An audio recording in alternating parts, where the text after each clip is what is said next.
This morning we have a subject that I think is of more or less vital importance in these times. But we have to begin by going back to one of the earliest concepts that we have in the world of science, and that is the transmutation of metals. We do not know where alchemy, as we call it today, originated, but the present word is derived from two comparatively recent terms, the word chemistry and the ancient Hebrew and Greek and Egyptian syllable El. Alchemy. El is the name of deity, Elohim, and many others. Therefore, the term alchemy means divine chemistry. It means something entirely different from the concept or idea of a materialistic transmutation of metals. But very early in China, even in India, later in Japan, and many parts of the European continent, chemists arose laboring with the concept of the transmutation of actual physical substances. Today, science does this every day, and from the beginning of time, nature did it every moment.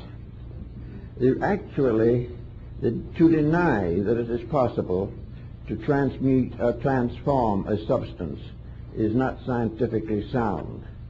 Every moment, transmutation is going on around us and within us. The whole system of digestion, the nutritional problem faced by every living creature, is a fine example of basic alchemy, a divine process of transforming substances until they serve the various utilities which are necessary for survival. Paracelsus von Hohenheim was a physician for the family of the Fuggers in Germany. They were the great mining family with mines all over Europe. He was the doctor in charge of the possible accidents and sicknesses that afflicted the workmen. While there, he experimented and wrote considerably on the subject of alchemy. He pointed out, for example, that in the area where the various metals were mined for the Fuggers, grape orchards and vineyards stood on the outer surface, on the surface of the earth, beneath which these mines were located. Those mines which were involved with gold had a peculiar circumstance involved in them. If you took the grapevines that grew on the surface and burned them, you would find gold. In other words, the roots of the plants were picking it out of the earth also. Years ago, we had a character here in Los Angeles who has gone to his blessed reward, who was an alchemist. And naturally enough, for an alchemist who had to make a living, he had a cheese factory, which, by the way, if you study it carefully enough, is part of our story. But no one thinks that far. But this alchemist one day showed me a little glass retort about an inch and a half tall, about less than the size of a pullet egg. But in this was a little rock, and on the rock was a tiny layer of gold. It looked under a strong glass like a little flower, but it was actually gold growing in an hermetically sealed vessel. I tried to get the right to keep this as a preservation or as a proof of something, but I was never able to get it away from him. But anyway, he insisted that this little gold tree, or little gold thread-like vine, a leaf, a fern leaf-like thing, had actually grown in this bottle from this rock upon which it was still attached. That actually gold grows. Von Hohenheim also stated this, that areas where mining had exhausted all known gold supplies, 100 years later, gold was found again. In some way, gold continued to reproduce itself from a kind of seed. So gold gradually came to be a symbol, and it was as a symbol that it was of most interest to the mystical alchemists of the 16th and 17th centuries. To them, gold was simply a symbol of the human soul and the divine soul. Gold to them was a spiritual agent. It was a symbol of what man is as a mortal creature, and how this mortal creature can be transformed into a divine, enlightened power. Gold in alchemy in the 17th and 18th century was a synonym for soul. It was that part of man's nature which combined the elements which we find today symbolically in the symbol of mercury. The ancient system or triad for the production of gold was salt, sulfur, and mercury. Salt being a symbol of body, sulfur being a symbol of spirit, and mercury being a symbol of the binder or the uniting substance, that which was capable of transmuting one into another. Therefore, the human being, in a sense, is spirit, soul, and body.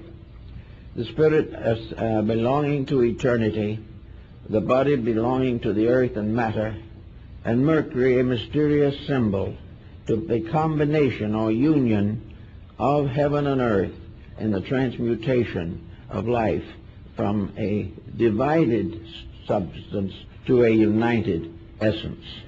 This type of thinking was the problem of almost all of ancient philosophy. Paracelsus and others warned the alchemists not to center their attention upon the transmutation of metals, but, as von Welling tells us in one of his alchemical writings, that which is true on a spiritual level must also be true on all other levels. And if it is possible to transform mortality to immortality in man, it is also possible in nature, it is possible in all the kingdoms of life, and it is possible of all the substances which make up the created universe. So Paracelsus did not deny the transmutation of metals, but warned that the acceptance of this as the primary factor in alchemy was a mistake, and that as a result of this mistake, most alchemists failed, because they failed first of all to set up the transmutation within themselves, by means of which the true understanding of the mystery could be developed within their own consciousness. In other words, as another alchemist said, there are seeds of life in everything. In India and China and Japan, these are called the Buddha seeds. They are the seeds of all essences and substances. All things grow from their own seed, root, or cause. And the cause of immortality is in every created mortal creature. The seed of immortality is in man. The seed of all knowledge is within the human being.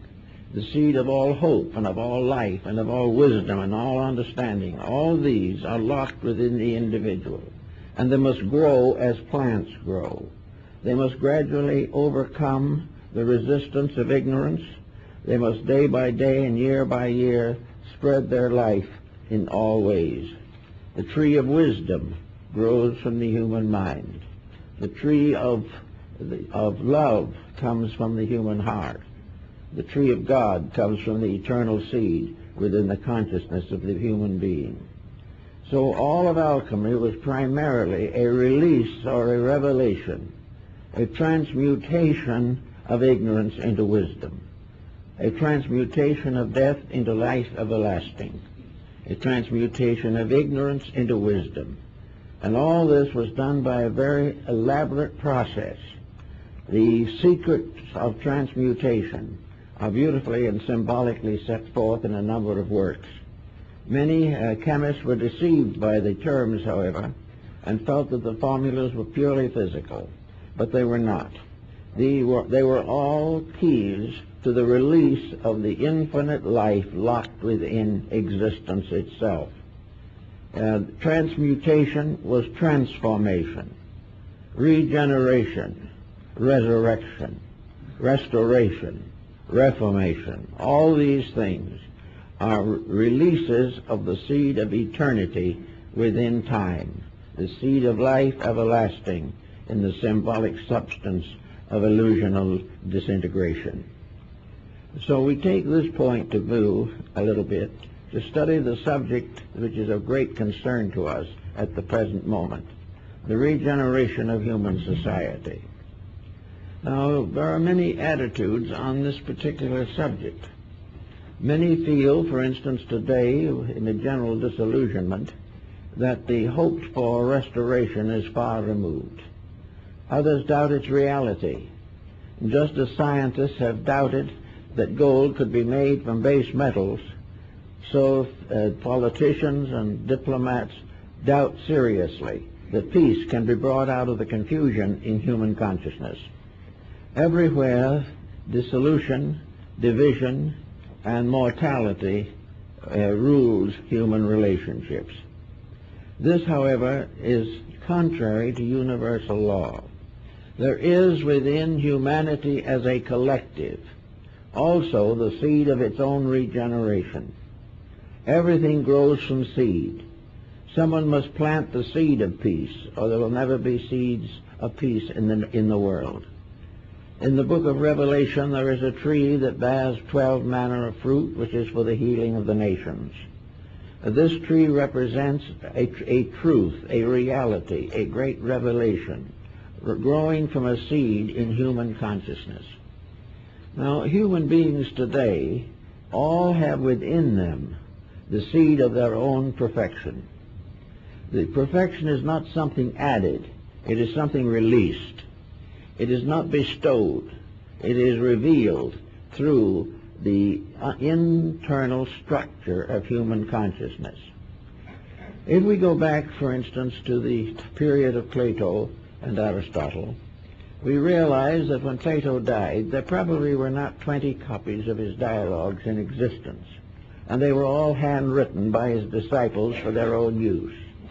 So far as world knowledge, world recognition of Plato's contribution in his own day, there was none.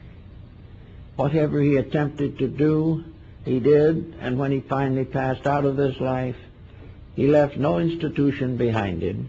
He left nothing that endured. He left not even a solid codex of his own writings. And yet today he is better read, better known, and better appreciated than ever before, because somewhere within the nature of his own labor there was the seed of restoration. That which was truth in his writings can never die. The same is true of the words of Christ. Those words were not printed in his own lifetime. Only a few ever saw them or heard them or saw him. But that which is eternal, inevitable, cannot die. And the true tree of life in us cannot die. Today we have many confusions in the world. We have a series of labors that have gone sour. We have attempted to do great things, but they were not the things that were necessary. And in the effort to be great, we have failed to fulfill the natural simplicity of ourselves. We have accepted the idea that fame and fortune are the answers to the human problem. But until fame and fortune are regenerated, until the true seeds within both fame and fortune are restored to their original scientific and spiritual dignities, we will never get anywhere with them. Every mistake, every sorrow, every problem that we have has within it the seed of its own solution. And also it is contributing to the ultimate perfection of ourselves, our world, and our universe. To find these things, we have to begin to search for the keys to regeneration, the keys to restoration. Now it so happens that these keys have not been entrusted to the sky or the earth. They've been entrusted to man himself. Because of those creatures existing on earth today, the human being is the most evolved, having the greatest potentials, having the greatest equipment with which to accomplish major good in this world. The human being has the facilities, the mental abilities, the rational faculties by which he can take the seed of eternity within himself and release it as described in the structure of Kabbalistic philosophy. So we have here today a world of people, nearly 5 billion, perhaps a little more, each one of which, whether it knows it or not, is immortal. Each one of these creatures has been endowed with a potential. In each human being, the seed of eternity has been sown in the fields of time. The human being could not breathe, could not walk, could not think, could not exist if eternity was not within him. The eternal life, the life of all things, is that which gives man life. Each kingdom of nature unfolds this life according to its own rules and laws. Each kingdom of nature tries to expand its potentials. We see the gradual development of the plant kingdom, in which a small lichen somewhere gradually develops into a magnificent tree. We see all the flowers of the field. We also see all the beautiful crystals in the rocks. Everywhere something of a divine nature is being revealed through kingdoms of nature. In the animal kingdom, other values are revealed. We discover perceptions and reflective powers that we do not even take for existing, let alone take for granted. Then we finally come to the individual, the human being, who is the sum of all this evolutionary process. Here we have a being of which, for instance, we can mention such beings as Leonardo da Vinci. We can think in terms of Michelangelo. We can think in terms of Stradivarius or any of the great leaders of human arts, crafts, and revelations. We can think of the saints and the sages, all of the different degrees of development and unfoldment that already are obvious in the human being. They are obvious because he is endowed with them.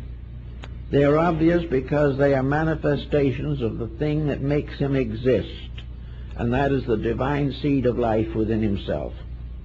That which is within himself is his own immortality. It is also in that part of him which functions in his daily life. It is that power within him which digests his food, keeps his heart beating, controls and regulates digestion and elimination.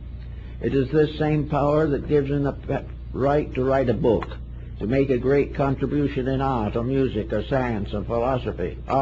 All the different departments of life arise from one tiny seed, the divine seed in man.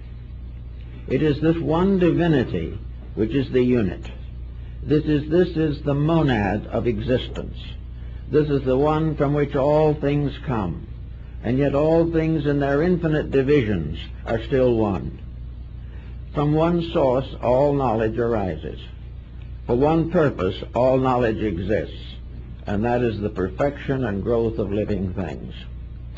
In our course of life, politically and socially, we have forgotten almost entirely the part of ourselves which alone can be solutional.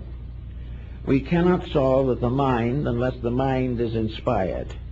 We cannot create with the hand unless the hand is regulated and guided. We cannot create with the body unless the body itself responds to a divine eternity within itself.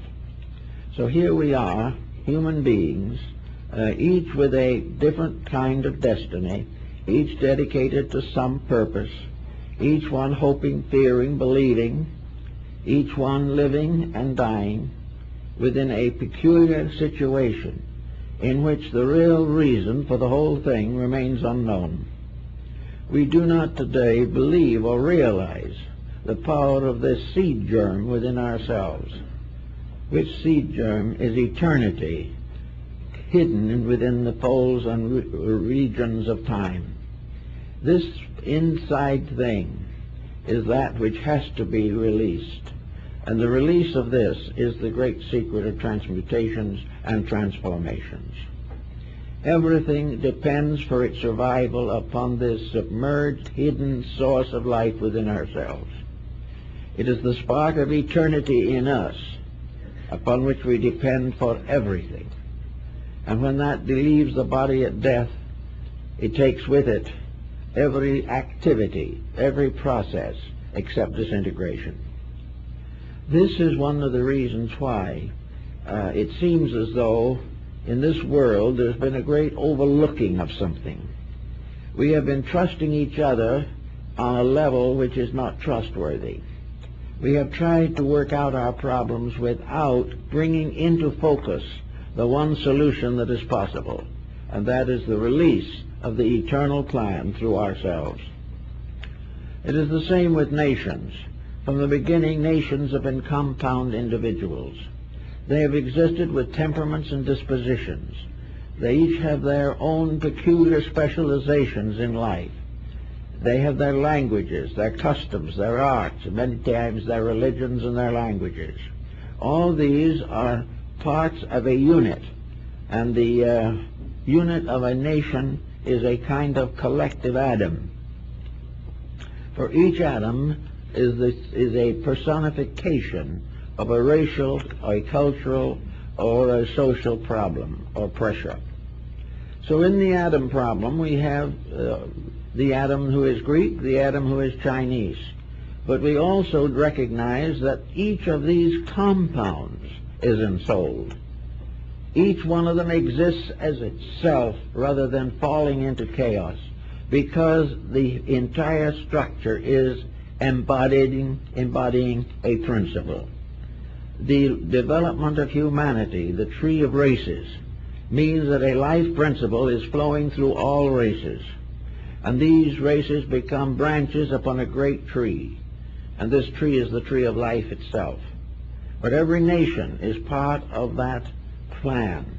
Every individual within a nation is a leaf or a twig or a bud upon a tree, a living thing depending upon one life. Now this means that whether we realize it or not, there is only one life. And this is the thing which is difficult for us to understand.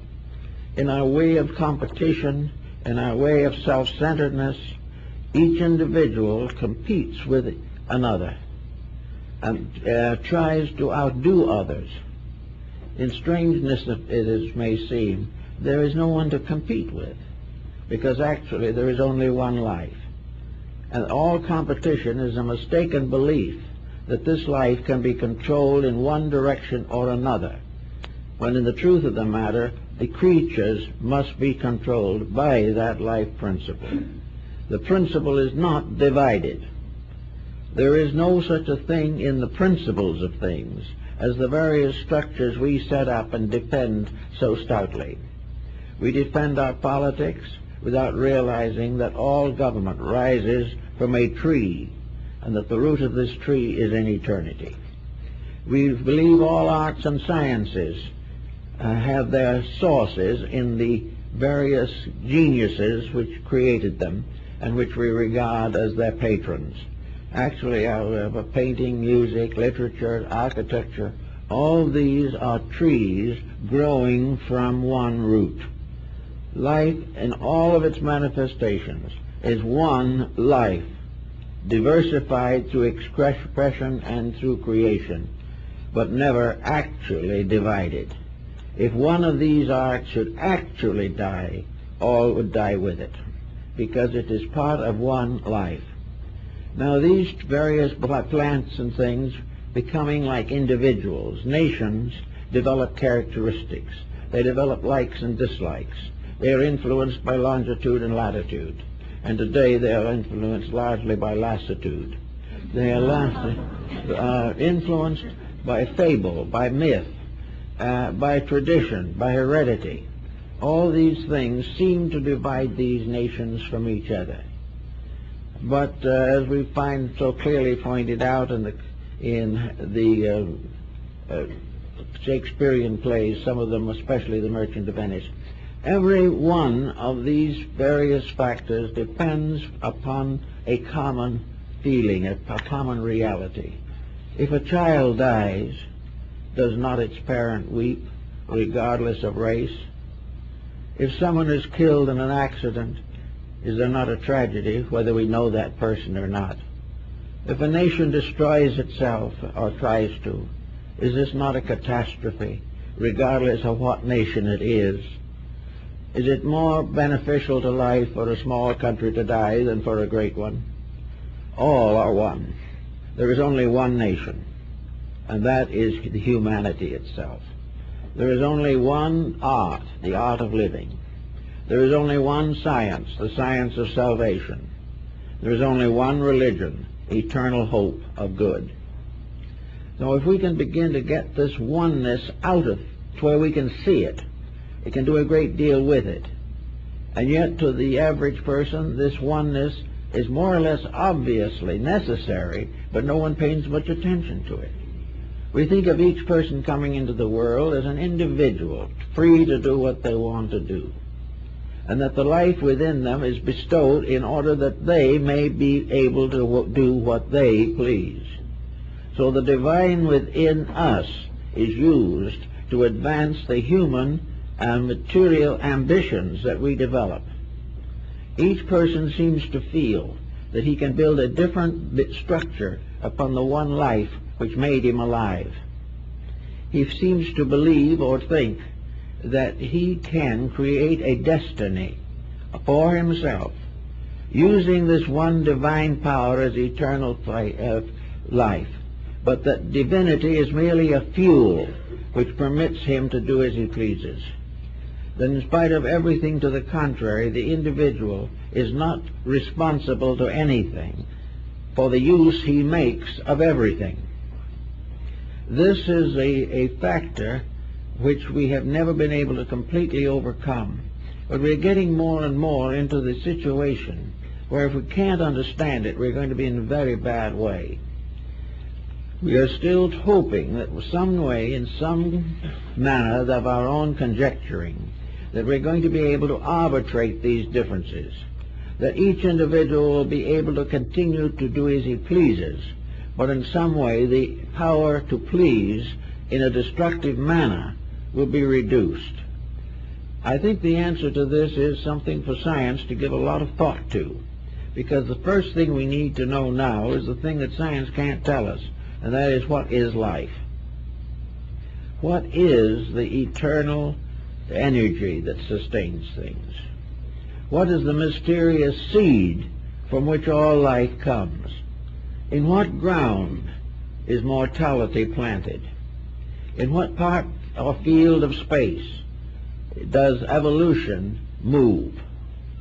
Actually, we have to look very carefully to see what is life. Is life motion? Not necessarily. Is life ambition, hope? Is it tragedy or comedy? Is it contained within any structure that we have developed? The only sensible way that we can really approach this is the way we have never used, and that is to recognize that in substance all of these things are the same. They are all specializations within an indivisible reality. While we try to make separation real, while we are in a competitive relation with life, we cannot transmute our own activities and restore the unity which is necessary for survival. We have to gradually recognize this problem of alchemical transformation. But before we can really accept it, we have to have some psychological proof, some form of evidence to give us confidence that this is true. It is not enough just simply to say it. We must in some way become aware, completely aware, of this inevitable reality. So aware and so conscious of it that we are enabled to develop its resources within ourselves and share them with others. The alchemists, and they're working in their little laboratories, were all looking for something. We find many accounts of them, and in several great European cities there are the old buildings called the houses of the alchemists, famous even now because at some time a mystical chemist lived there and labeled to perfect his works. Now, if this alchemy of the problem is real, how are we going to find out about it? How can we transform this searching into a discovery? Well, in the old alchemical system, there was a mysterious being called Elias the artist. Elias is the patriarch referred in the Bible as one who went to God without death. And this mysterious power, Elias the artist, would come in the night to some alchemist who was considered worthy and would give him the secret, or give him perhaps a few grains of the elixir of life, of the transmutation, would stay a little time and then disappear and never be seen again. And in each case, the Elias power left some proof behind it.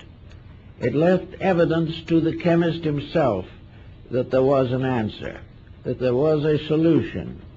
And in some cases, as in the case of Sendivogius, this powder actually was used by him to transmute base metals. And apparently, physically, he believed at least, it accomplished this end. Or was it true that Sendivogius also knew and put into symbolism what this powder really was? That it was not there to transmute base copper or bronze or iron, but to transmute base ignorance, superstition, or fear into the realization of truth. I think we have to recognize that the great transmutation must be in some way justified by human experience itself.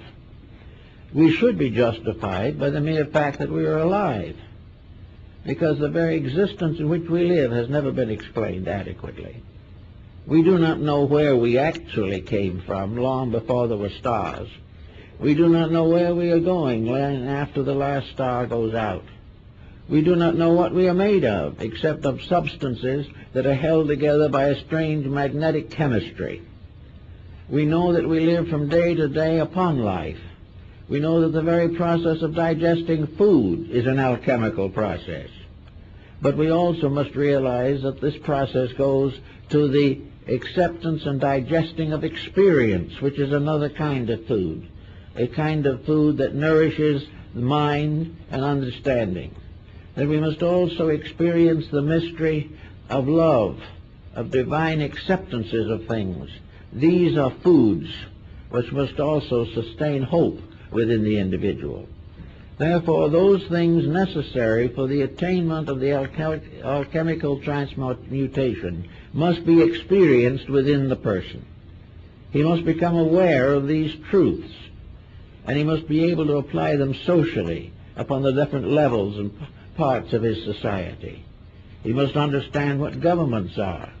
The governments are nothing but the hollow shadow or extension of a divine way of doing things, and that as long as any government differs from the archetype from which it came, it cannot fulfill itself. Therefore, governments must be regenerated. They must be reformed, revised, and restored to their original purpose, namely the purpose of fulfilling the infinite unfoldment of the divine purpose in creation.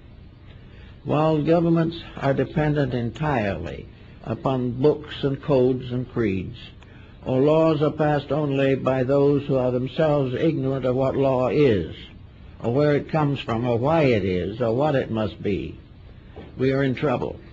But as long as we are willing to build our laws solely upon previous laws, or upon the previous incumbent in public office, we will never get to understand the final great fact, namely that all things obey except man, and out of his disobedience fell the angels. Every part of nature except man is incapable by its own constitution of actually violating universal law. It has no initiative. It has no free power to become a separate creature. Man is separate. He is separate because potentially he is capable of a greater advancement than any other kingdom of nature on this earth. He is the leading power here. All previous embodiments on this planet have been leading toward him. They have been gradually releasing that part of his own potential which enables him to stand and proclaim his existence. This, however, is not to be the subject of great rejoicing, nor is he to become completely overwhelmed by his own egotism. The fact that he exists is a remarkable thing. The fact that he can exist well is a still more remarkable thing. And he hasn't quite gotten there yet. But he is hoping. But his hopes have to be brought into some form of pattern. And in the old time, in the Bible, they spoke of the earth as a garden and considered that man was the gardener. Well, a gardener is one who takes care of the plants. We're not really doing that. As gardeners in the garden of life, we are not protecting it. We are exploiting it. We are not doing all we can to preserve it. We are doing all we can to make it a servant of personal ambitions. So we may say that nearly all of that which is rooted in ambition has a tendency to be corrupt. It may not necessarily be wrong, but it can easily become so. We cannot, by ambition of our own, do that which only eternity knows. We cannot solve problems that are greater than our insights or our understandings. But fortunately, we don't have to. We only have to come into a harmonious relationship with the great plan of life itself. And this is what, in a large way, alchemy really represented. It told us through human digestion and the digestion of metals that there are processes going on that if we do not interfere with them, corrupt them, or pervert them, are magnificently sufficient. The only thing we can do is cut ourselves off from life by the misuse of it. We can only destroy that which we have labored so hard to build: bodies, attitudes, institutions, nations, governments, parties, and policies. All these things we have built up only to destroy them by our own selfishness. Now we say that's a very great tragedy. Yes, but unfortunately there's still another point that is more important. Namely, if we can destroy them, they are not the thing we are seeking. Anything that can be destroyed is not part of the reality, which is completely indestructible. Therefore, we have to gradually bring our own consciousness into relationships with things in which we become aware of the indestructibility of truth. Until we realize this, we will continue to destroy idols we have set up, falsehoods we have deified, until finally we turn against them. Now, in the closing years of the present century, many of the ancient esoteric arts have come back into focus. 50 years ago, an astrologer was considered to be mildly mad. Today, he is becoming more and more interesting, and not only to humanity, but to the sciences. And there are a great many liberal thinkers who, in the last generation, would never permit themselves to study such matters. We came along with acupuncture, which for 2,000 or 3,000 years was used in China and scoffed by us. And all of a sudden we're interested in it. We're interested in the I Ching. We're interested in yoga and Vedanta. We're interested in esotericism, psychism, every type of thing that was once important, then passed into submergence, and now begins to come out again. Why? Because we are becoming more and more, might say, fearful. We are more and more aware that there has to be something we don't know, that there's some way of doing some of these things better than we're doing them. So we're beginning to look for the people who did them better. And we suddenly realize that they are the ones we've been making fun of for centuries, because we believe so firmly in our own mistakes. Now, the coming way of thinking has brought back a tremendous revival in alchemy. Alchemy is flourishing with new books, new publications, new exponents, new researches, new projects every day. But there's one thing we have to beware of, and that is as Basil Valentine pointed out, the great chemist, woe unto the gold makers. If we are going to use alchemy now to pay the national debt, we'll be exactly where we were to start with. If we firmly believe that we can use these superior sciences to protect our mistakes, we're wrong. We are only able to use these correctly if we are also dedicated persons. Unless the happy-go-lucky attitude, which is neither happy nor lucky, that we are in now, is changed, there is no form of learning that we can restore or create that will not land in the same condition we are in today. Because it is a value pattern. We have to change the basic relationship between ourselves and life. This is the great transmutation. This is the secret of the philosopher's stone and the elixir of life. We cannot simply use these powers to take care of our present mistakes. We cannot use psychism to find out how to get out of being alcoholics and then keep on drinking. We cannot say that we are going to use philosophy and then keep on nagging our neighbors and insulting each other. We cannot have enemies and be truth seekers at the same time. We cannot go on supporting the policies with our minds while we are attacking them with our souls.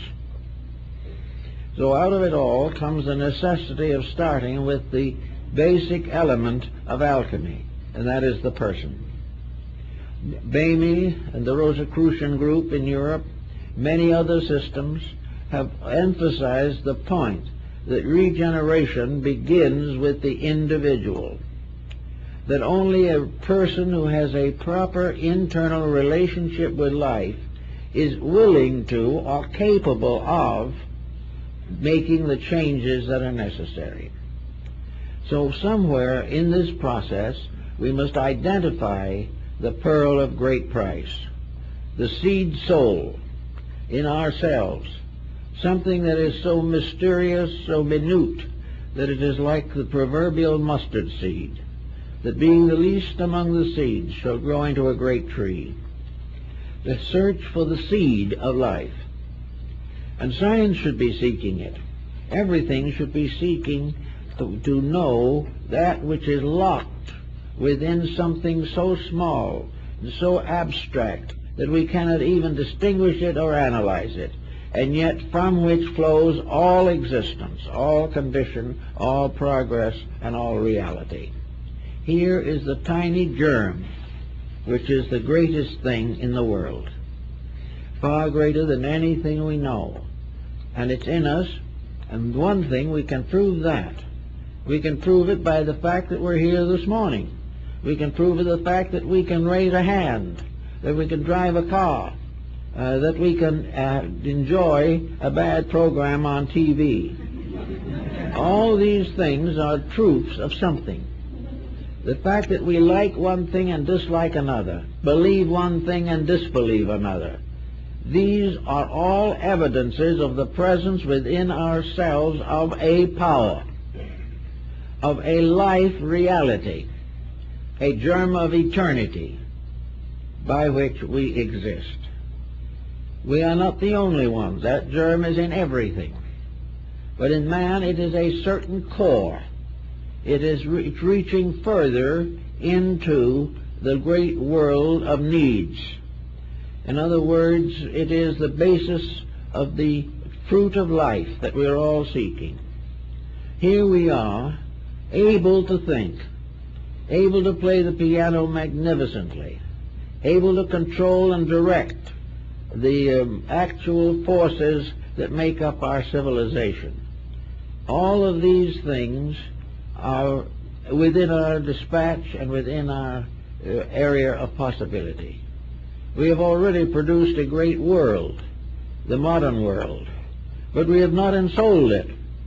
The thing we have produced up to the present time is a robot. Our whole civilization is a robot, because it is simply an instrument for the fulfillment of our own ignorance. in the sense not of dispelling that ignorance, but making it possible to live with it. We are trying to live with our own imperfections happily and permanently, and this cannot be. The only way we can get over our disasters is to get over the weaknesses and fallacies in our own minds and hearts. So the first thing the alchemist has to do is transmute himself. He has to make sure that he deserves greater power than he has. He must make sure that if he is appointed to public office, he will be incorruptible and will also vision clearly within himself the true needs of people. If he does not know what they need, why should he govern them? Leadership, as Plato pointed out, must be rested in those who know.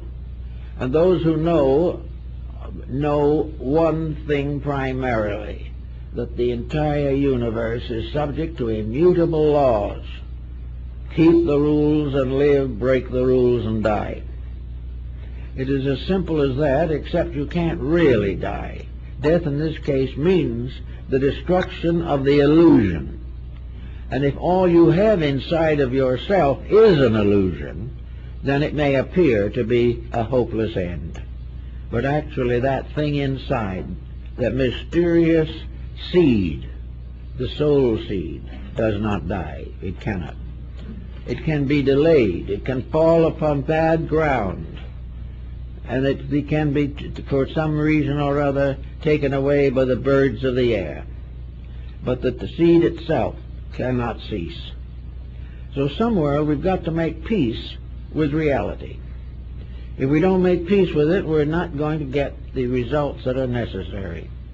But how are we going to make peace with it, whereas in the moment our entire life and thought is based upon transitory, impermanent, and inconsequential attitudes?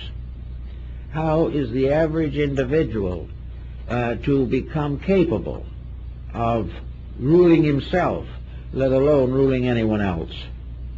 Well, this should be part of education, but it isn't. It should be part of everything that we do, but it is not. We are constantly being schooled to do things to perpetuate our mistakes. We have a standing army to perpetuate our hatreds. We have everything we can think of to perpetuate a kind of egotism, self-centeredness, or hopeless and ruthless ambition. We are not trying, really, to make any basic correction. We are competitively trying to prevent someone from doing to us what we have been long waiting to do to them. All this, we cannot solve anything.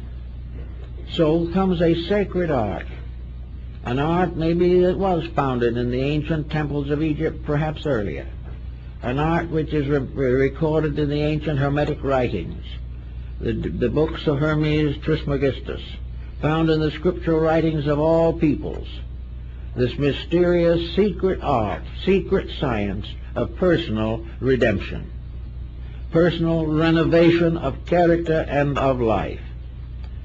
And it means that certain changes have to come about.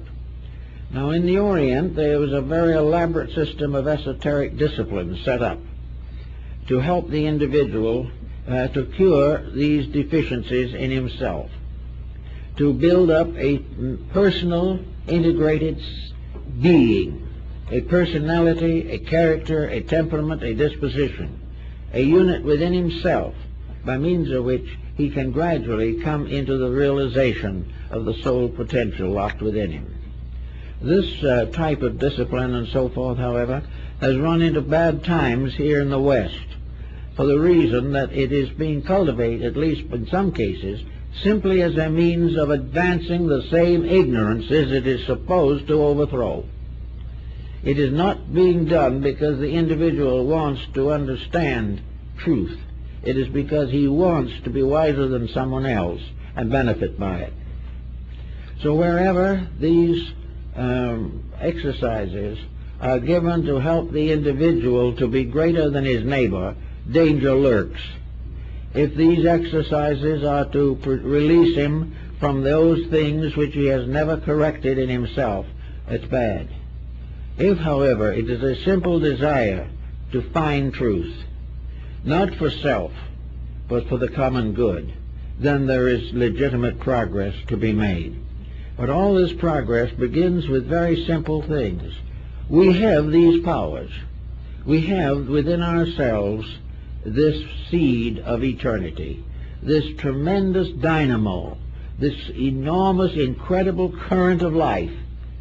And just as a house is lighted by electricity from one great station, so our own individual magnetic fields, our electric selves, are all fed by the energy from one eternal plant.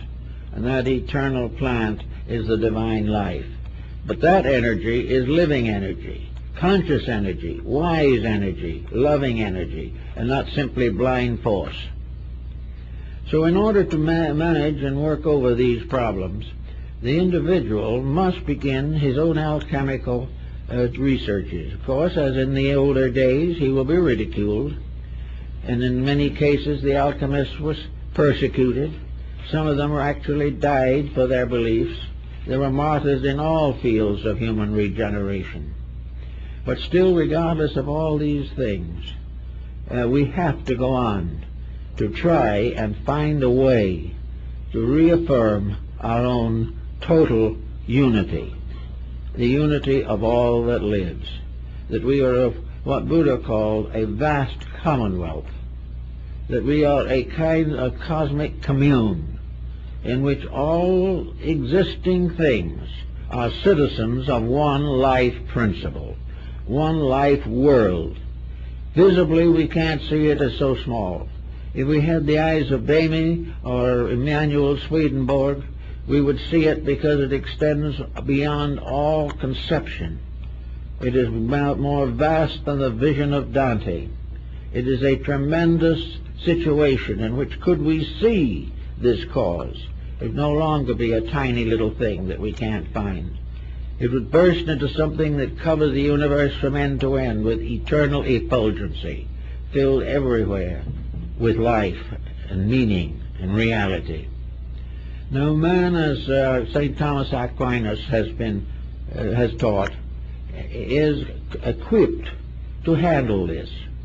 It is possible for the human being to become aware of the totality of the life of which he is a part.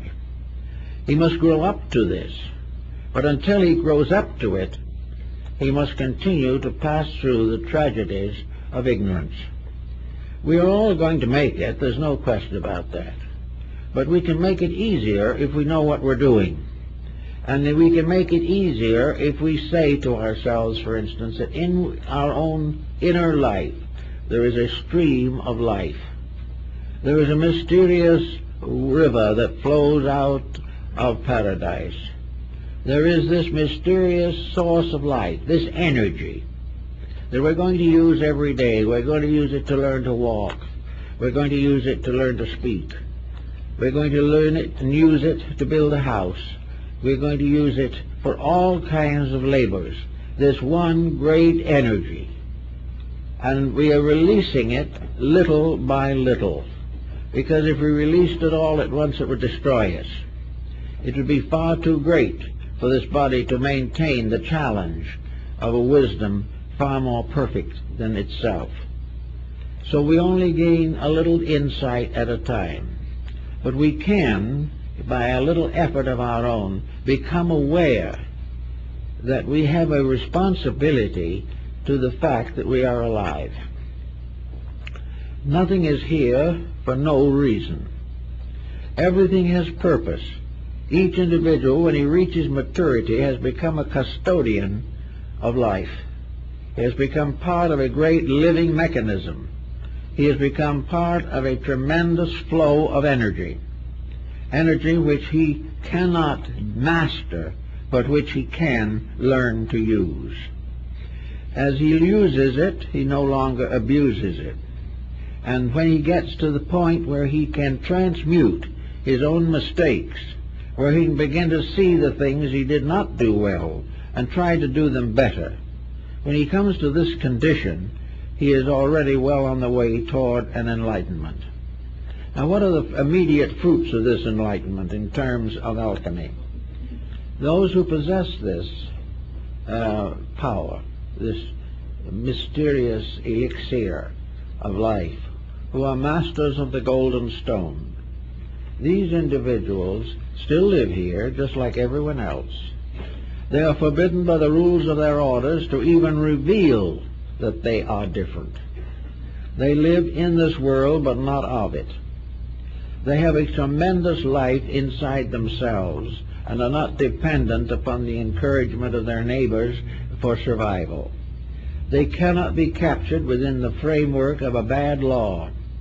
On the other hand, their wisdom and insight shows them how they can live surrounded by laws that are not good and still be right themselves.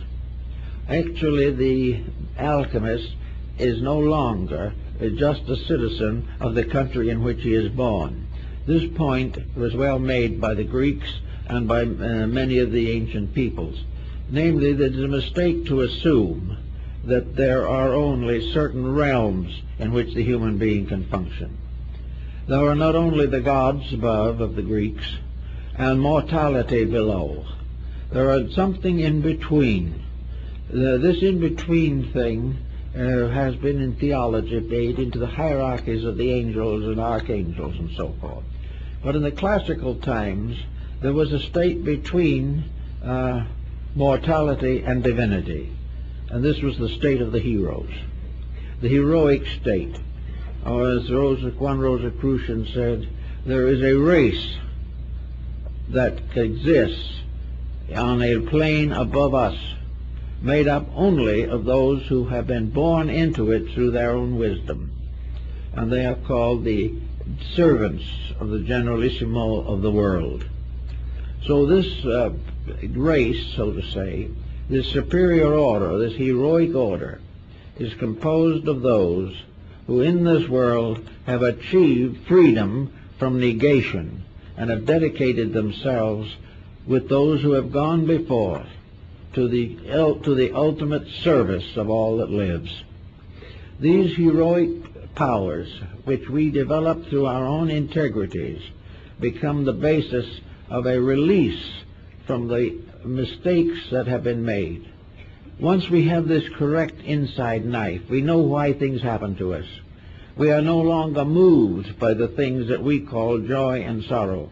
We live in a state of truth in which all things have their own right and natural existence. We are not subject to any of the calamities that befall ignorance, because we are no longer ignorant. And no matter what is done with civilization, no matter how many laws men pass to improve each other's condition, suffering, sorrow, and death will endure as long as the causes of them have not been corrected within the plan of things. So in alchemy, as we see it, we can face into a great many interesting and remarkable facts. We can say something that primitive people, for some unknown reason, have long sensed. Sophistication has been a blinding factor. When we began to overestimate ourselves, we underestimated everything else. And when we began to think of our own magnificence, we forgot that we are tiny pebbles along the shore of a vast ocean. So that we have to gradually get back to a certain simplicity. Nearly all primitive peoples have encountered one level of relationship with life that is important. They don't understand everything. Perhaps they are merely shamanistic peoples.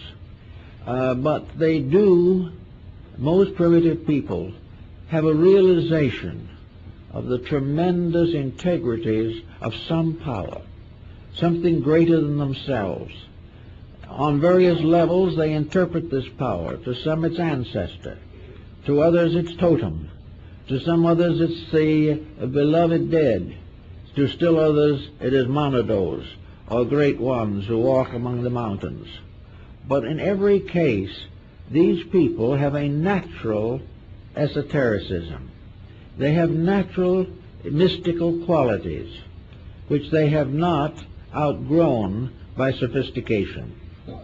Now, it's true that these faculties are genuine in many instances, and it is also true that they have gradually dropped out of sight. Well, the answer to that is also understandable. The reason why primitive psychism has gradually faded away is because it again became a blind alley. Primitive psychism kept the individual from actually realizing the realities. It was a kind of protection. It was as though parents were taking care of children, and the child turned to the parent for everything, or turned to the teacher for everything. But after a while, the child grows up to the point where it must make its own decisions. It must no longer lean or depend. It can no longer depend for its survival upon some benevolent power beyond its understanding. It must actually learn to stand, to live, to become a being, and transmute negative natural relationships into positive natural cooperations. It is not enough that we should believe in a summer land beyond the grave.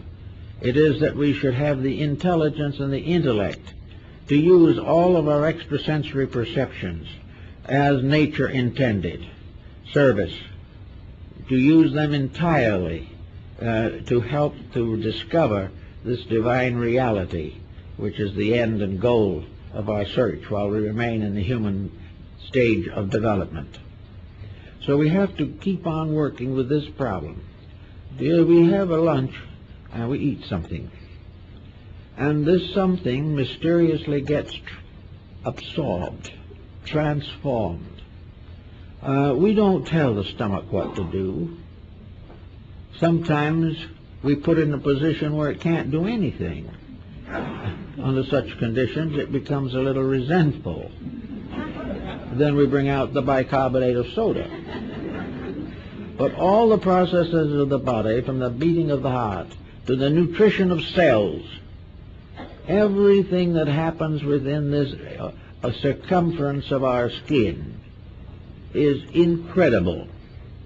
It is a miracle upon miracles every moment. There seems to be no way in which we can explain the wisdom of body cells, that we can actually realize the conscious cooperation of tissues. We cannot understand these things, because in some mysterious way our mind has sort of outgrown being a small cell, and we are now interested in trying to be a greater cell somewhere else. But actually, the miracle of existence is present to us every moment. It is present to us in the birth of every child that comes into the world. It is in us in every proof of the continual principle of life that is transferred from one generation to another. How, we do not know. We can see only certain physical symptoms, symbols, procedures, but the great transmission of life is beyond human understanding. Therefore, we have a little world, a little island of thoughtfulness in a great ocean of the unknown. We are constantly seeking to know more, but because of the peculiar dulling of our instruments, we have gradually turned away from the search for the unknowable to the gradual refinement of things that we do immediately see some value coming from. But actually, this one thing that we don't see is the only thing that is important. It is the basis of law. Within it is the absolute way in which everything has to be done. Within it is the proof of human growth. Within it is the release by which the individual gradually, step by step, actually grows up into a divine nature. And sometime in the infinite of things may be a God in his own right. But all these things are based upon an energy, what the alchemists called the spirit or souls of the metals. The souls of the metals can be brought together, and here's a very interesting point. Von Welling, in his Opus Cabalisticum, points out that no metal can be combined with another metal in its present state. One gross metal cannot be amalgam to another gross metal in terms of alchemy.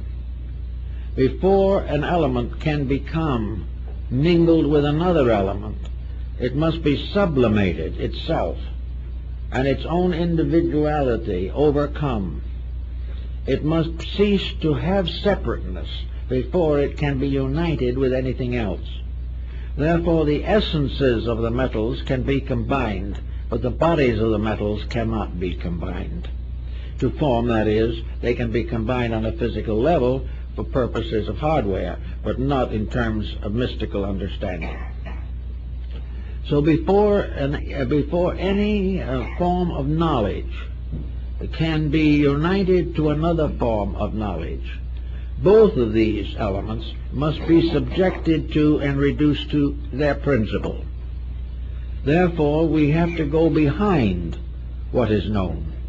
We have to break through knowledge in the sense of tradition. We have to break through knowledge in the sense that it is a binding power. When we say, I know, and what we are really doing is quoting from a text from Harvard or Oxford, this won't do it. None of the knowledge that comes from the outside, in its natural outside form, can be united with any other form of knowledge on the outside. Therefore, before knowledge can be united with another form, it must be reduced itself or elevated to the state of a soul principle. It must be transmuted in itself from body to soul. Souls can mingle, bodies cannot. Therefore, all knowledge, before it can mingle with other knowledge, must lose the errors in itself. It must be relieved of the traditional limitations which the mind has placed upon it. We must no longer defend schools of thought, because these thought schools can never be reconciled. But if thought can be rescued from schools, it can mingle with other thoughts. The same is true in religion. We cannot take one religion and impose it upon another, because the separatenesses are all artificial. We take two great religions, we study them. We discover that in substance and essence, their teaching is relatively identical. We realize that the Ten Commandments are everywhere in the world. And as long as we think of them as principles, we can understand and apply them. But the moment we limit that pattern to a religion, and another religion disagrees with us, though believing the same, we then come into religious hostility and persecution. We cannot worship God separately and be at the same time one in our religious consciousness. When we, however, get over the sectarian fact and face into the divine reality, all religions can meet. We can all meet upon the level of certain principles, but never after these principles have been embodied in various creedal and sectarian patterns until they have become practically mummified in them. Have they died in the sectarianism which destroyed their power to be one. So if we want to get one religion in this world, a religion in which all truth is available, and for the end forever of the problems caused by religious differences, there'll be no more inquisitions, no more crusades, no more fighting even in family life over religious memberships. If we really have religion, we're safe. If we have theology, we're in serious trouble. And it is the same with everything else. Languages. We need more languages, but we need to realize that someday we're going to have to find what the ancient Aya people found 10,000 years ago, that there is a root language. And when we understand and know that root language, we can all communicate with each other. It isn't necessary to take lessons in a dozen languages to become a great linguist. It is only necessary to find the common root of communication. There is one, but we haven't found it yet. There always has been.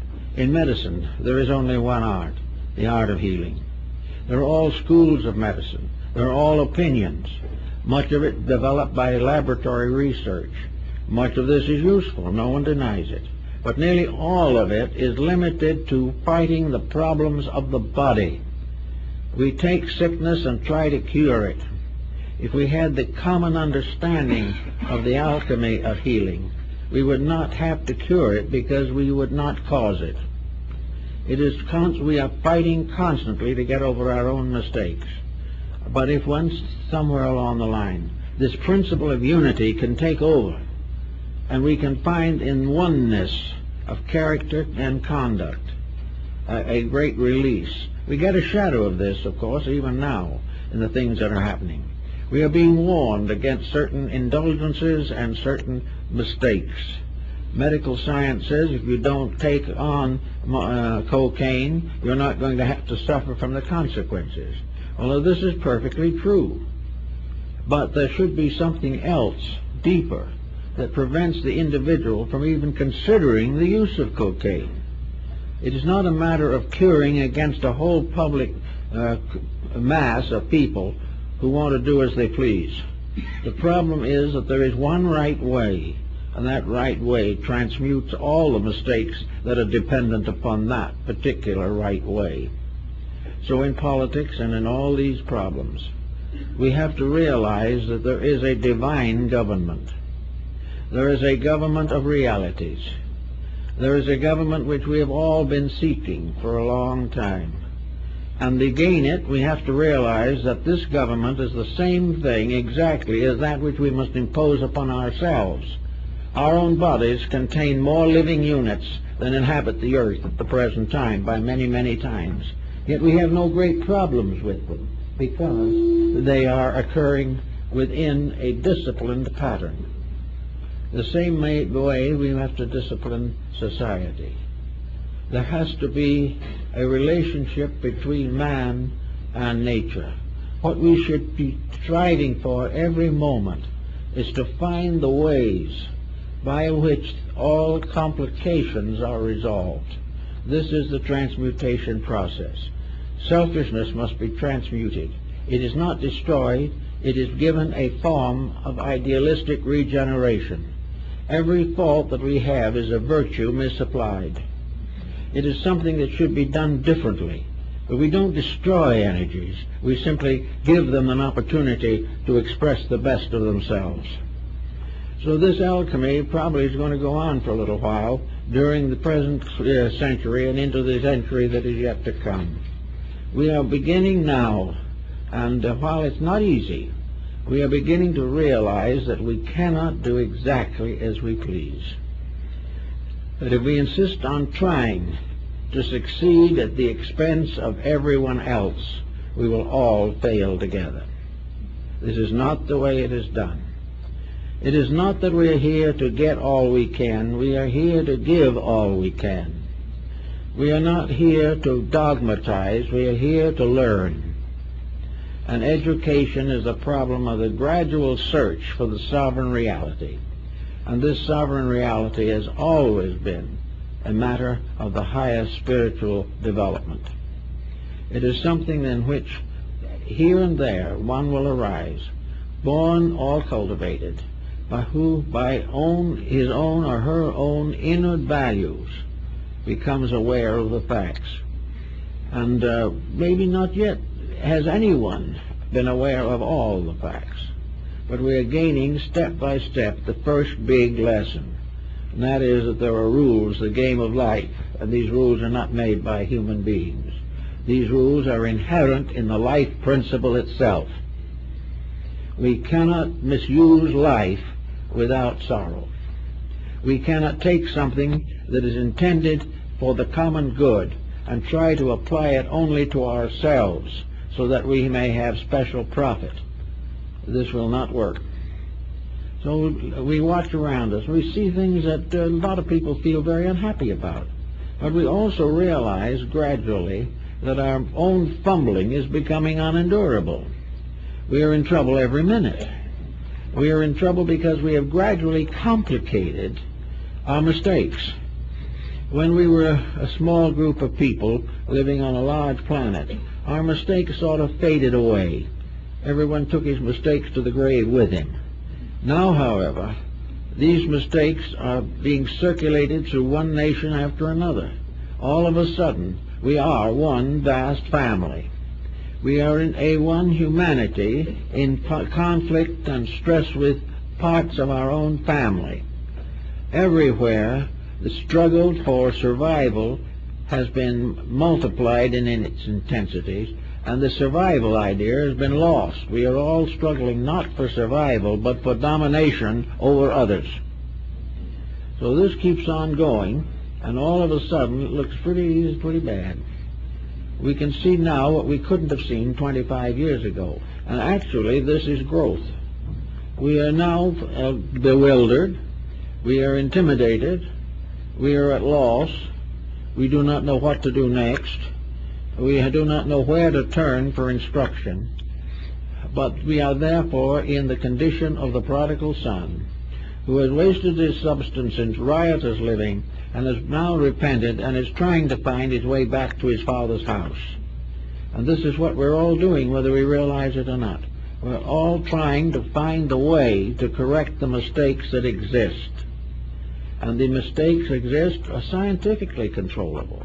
If science would gradually try to find out exactly how the great sovereign energy works, why it works, and what universal life is attempting to do. If science would give this more thought and could find out just even a little more about what the purpose of things is, and get over the idea that man has been hopelessly isolated and must find out everything for himself and must build a world according to his own desires in a universe ruled by immutable law which can never be broken. Anything that attempts to break a law is broken by it. If science, knowing its exactitudes, and being able now to make ships that will go to the moon, headed for Mars almost immediately, if someone can bring this point home, that the one great answer that we must find is why we are here, what we are here for, and how we can work together to fulfill a purpose that we can never dominate, but we can venerate, recognize, and cooperate with. We can always realize there are not many ways of doing it right. We never have the freedom of choice that we think we have. For each individual, finally, there is only one possibility of choice, and that is to choose what is inevitable. This understanding can also begin to work in our lives. We can get over a lot of the pressures of family, a lot of the inconsistencies and inharmonies of daily existence, if we try to the best of our ability to live according to the life within us. And this life says this is only one, and all others have it. When we speak of another, we are speaking of another self. We are speaking of ourselves. I remember the little story from Japan when I was there, talked to a Japanese, and we saw two men bowing frantically to each other in the lobby. And the friend, Miss Me, says, you know, this man, that man over there is bowing, is a nice fellow. And this other man he's bowing to is a rogue. Why should a good man bow to a rogue? Well, as the man, my friend said, there are two reasons. First, this man is a rogue, but behind that rogue is God, regardless of what he does. Because if God wasn't there, he'd drop dead in his tracks. Therefore, there is a divinity in him, and this is respected even if his conduct is not. And he says there's a second reason also. Bowing is good for the stomach. So the least you get out of it is a little help. And with a little help like that, we can go a great way. And by gradually trying at least to bow to the truth as we confront it, and making every effort to overcome every dividing factor in our lives, and trying according to the best of our ability to recognize that with us always is a power that we should respect and venerate. that this unseen guest is the source of ourselves. And we may not see it for a long time, but we know its presence. And the more we know about it, the more we respect it. And out of respect comes love, and out of love comes obedience. So if we all work it out the best we can, the universal transmutation will take place. Well, that's it, folks.